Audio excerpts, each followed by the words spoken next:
الحمدللہ اللہ تعالیٰ کا احسان ہے کہ مالک الملک نے اپنی یاد کی توفیق اور موقع عطا فرمایا۔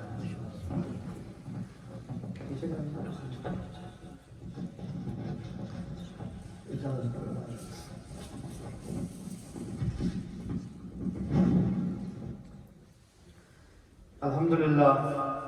اللہ تعالیٰ کا بے پناہ احسان ہے کہ مالک الملک نے اپنی یاد کی توفیق اور موقع عطا فرمایا۔ ہمارا یہاں آنے کا واحد مقصد اللہ تعالیٰ کا ذکر تھا، اولاد پاک کی محفل تھی، اور ہمیں خلیفہ صوفی مختار صاحب کی محبت کھینچ لائی ہے، اور میرے لیے یہ اعزاز ہے۔ میں پہلی دفعہ اس مسجد میں آیا ہوں، اتنی خوبصورت مسجد میں بیٹھ کے ہم اللہ کا ذکر کر رہے ہیں۔ الحمدللہ اس ملک میں، اس دیہات میں، اور پھر اس کے اس چھوٹے سے ٹاؤن میں اللہ تعالیٰ نے اتنی پیاری مسجد آپ کو عطا فرمائی ہے۔ اللہ تعالیٰ اس کی رونقوں کو دوبالا کرے،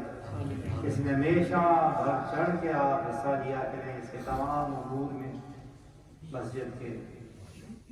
اپنے بچوں کو بھی نمازی بنائیں یا بھیجیں۔ مسجد بھی اتنی خوبصورت ہے، اور پھر اللہ تعالیٰ کے ذکر میں اور اس کی یاد میں اتنی طاقت ہے کہ ایک دفعہ اگر آپ کے بچے یہاں آنا شروع ہو گئے تو انشاءاللہ تعالیٰ وہ مکمل جڑ جائیں گے اس کے ساتھ، نماز کے پابند بنیں گے انشاءاللہ۔ بہت خوبصورت مسجد ہے آپ کی۔ میں یہ عرض کر رہا تھا کہ واحد مقصد یہاں آنے کا اللہ تعالیٰ کا ذکر تھا، اولاد پاک کی محفل تھی، جو کہ ہمارا یہ طریقہ ہوتا ہے، ہم جہاں بھی جاتے ہیں اور آج شریف ختم کرتے ہیں، کیونکہ ہمارے پیر و مرشد نے ہمیں یہی طریقہ سکھایا ہے، اور دعاؤں کی قبولیت کا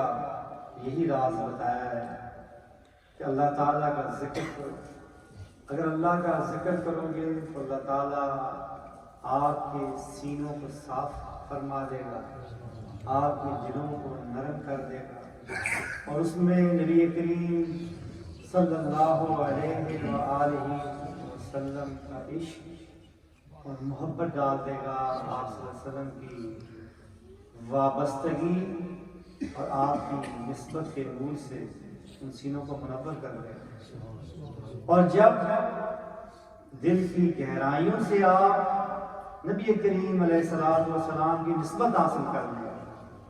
یہ غلامی حاصل کر لیں گے، تو پھر یاد رکھیں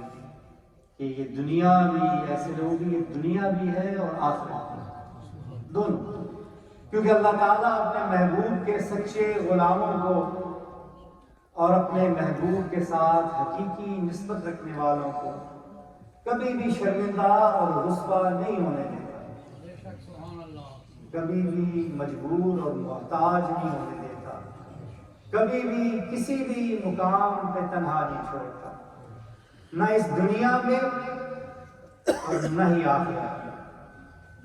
اس دنیا میں بھی اللہ تعالیٰ اپنے انعامات سے مال مال فرماتا ہے، عزت، شرم، پردے اور وقار کے ساتھ اپنی بندگی اور اپنے حبیب کی غلامی میں اس زندگی کو کے سفر کو تمام کرنے کی توفیق عطا فرماتا ہے، اور قیامت والے دن اپنے حبیب پاک علیہ السلام کی شفاعت سے بہرمند فرما اپنی بنائی ہوئی جنت میں داخل۔ اب اللہ کا ذکر کریں گے اور آگے پاک پڑھیں گے، اور یہ بات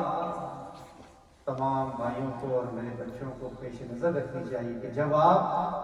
اللہ تعالیٰ کا ذکر کر رہے ہوتے ہیں تو اللہ تعالیٰ آپ سے بہتر محفل میں بیٹھ کر آپ کا ذکر کر رہا ہوتا ہے۔ جب آپ اپنے رب کی طرف متوجہ ہوتے ہیں تو آپ کا رب آپ کی طرف متوجہ ہوتا ہے، یعنی ذکر کی جو گھڑیاں ہوتی ہیں وہ اتنی قیمتی ہوتی ہیں کہ آپ مالک الملک کے دربار میں، اس کی بارگاہ میں، اس کی توجہ میں ہوتے ہیں، خاص توجہ میں ہوتے ہیں۔ لہٰذا یہ انتہائی قیمتی وقت ہوتا ہے، وقت مختصر ہوتا ہے دنیا کی طور پر، لیکن ایسا وقت ہوتا ہے کہ جو دونوں جہانوں کو سنوار سکتا ہے، اور ہر انسان ایسی محفل سے اپنی نیت اور اپنے خلوص کے مطابق اپنا دامن بھر کے اٹھا۔ اللہ تعالیٰ ہم سب کی اس حاضری کو اپنی بارگاہ میں قبول اور مقبول فرمائے۔ اب انتہائی